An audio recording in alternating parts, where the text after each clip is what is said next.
okay? The child can bite your finger. So always put something, I don't know what Esther usually use, a pencil or pen, I'm not sure, probably chopstick or something. So make sure the child will breathe, and then you take to the emergency room, and may need some help there. Sinusitis, otitis, sinus infection, again, it's very easy to treat it by hydrotherapy. Fermentation, you can put that moist heat over the face, over the ear, and you can do half a bath. Now, this is a chart showing what we call reflex areas. And you can see hydrotherapy is very easy to carry out. If you have nasal mucosal problem, and you just apply moist heat there, and if you have chest problem, you apply moist heat there as well. So I should have one more slide here. Did I miss that? Sinusitis? Okay, let me see. Okay. Tracheal bronchitis and pneumonia. Then a little later I'll come back. And again, fermentation. And this is a fermentation. There's different ways you can do it. And again, if you need help, and call Andy in our church, he will help you, all right? Now I wanted to go back to this chart again.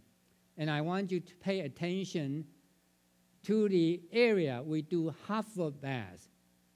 At the bottom here, it shows when you do half a bath covering your feet above the ankle area, it can help if you have brain problem. If you have headache, that's a good method to do too. If you have neck problem, it's good too.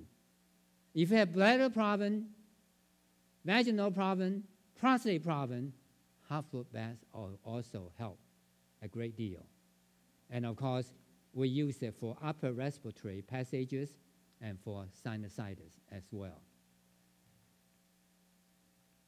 Now I wanted to tell you about this fermentation for the chest problem, for tracheal bronchitis, and also for even pneumonia.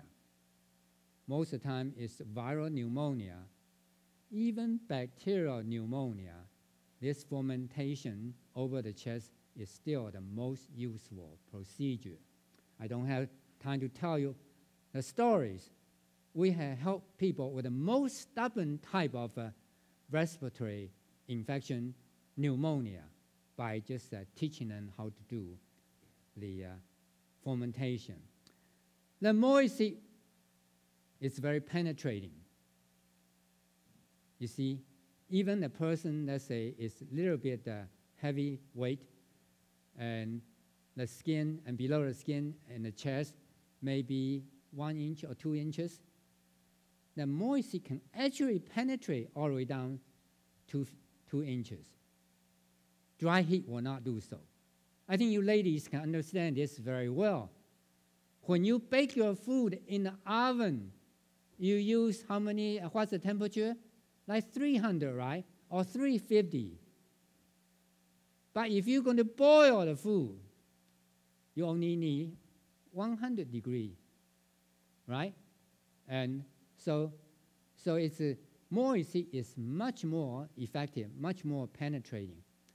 The moist heat alone will kill germs because the heat we use in fermentation usually is about 160 to 180 degrees, depending how much people can take. But at least 120, 130 degrees.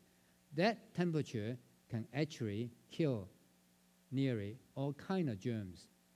Moist heat, of course, improves the circulation. It increases the white blood cells and increases the immune substance we call interferon. And white blood cells and interferon will actually destroy microorganisms, viruses. Moist heat, of course, encourage perspiration. And by perspiration, people eliminate the waste product. But most important, another important thing I probably should say is moist heat loosen up the mucus.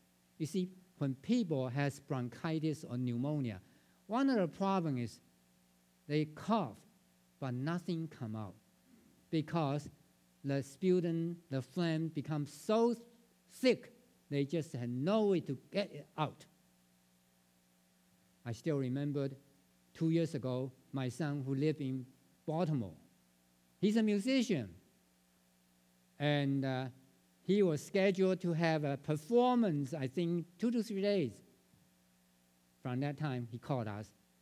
He had developed severe cough, coughing, but nothing come out. And he knows how to do fermentation. He tried to transfer fermentation, but didn't work. So when he called, the mother asked him, how did you do fermentation? Oh, he said, I just put a little warm towel over my chest. Mother asked, that's not the way we taught you how to do it. So mother went through the whole procedure, even suggest to him that he will get a heating pad, moist heating pad, a heating pad that will actually allow the water or moist towel to be placed on the body. So he went ahead and bought a heating pad and put a wet towel over his skin, then the heating pad on top of it. And he just hang on the electrical heating, moist heating pad. And he actually went to sleep that way. And when he woke up, he had so much phlegm to cough it out. He called us next morning. He said he actually coughed out 3 cups of sputum. 3 cups. Then we asked him, how do you feel now? Oh, I'm well. I can perform tonight. I can perform tomorrow. No more problem. So moist heat is very, very useful. And some of my friends been telling me all kind of stories I will not repeat to you. And for example, one friend told that the mother or grandmother is in the hospital, and the doctor said you had pneumonia, so you're going to stay here for at least 1 week, and we're going to give you this and give you that. The mother remembered fermentation, and so asked the daughter, please do fermentation. And the daughter said, I don't remember too well how to do it, but it so happened in the hospital that a nurse knows how to do it.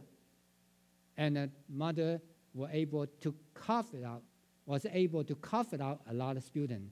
And next day, the mother said, I want to go home. Doctor said, you have to be in the hospital for 1 week.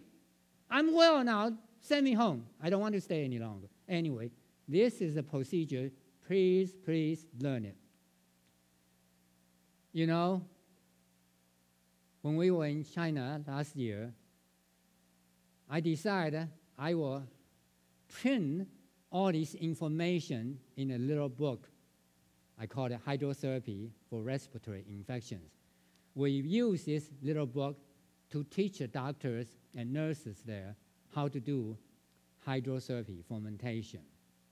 In this book, it gives a step-by-step how one can do fermentation, herbal baths. It also gives you the rationale why you do so and how you can do it. And I think we have some copies of this book, right?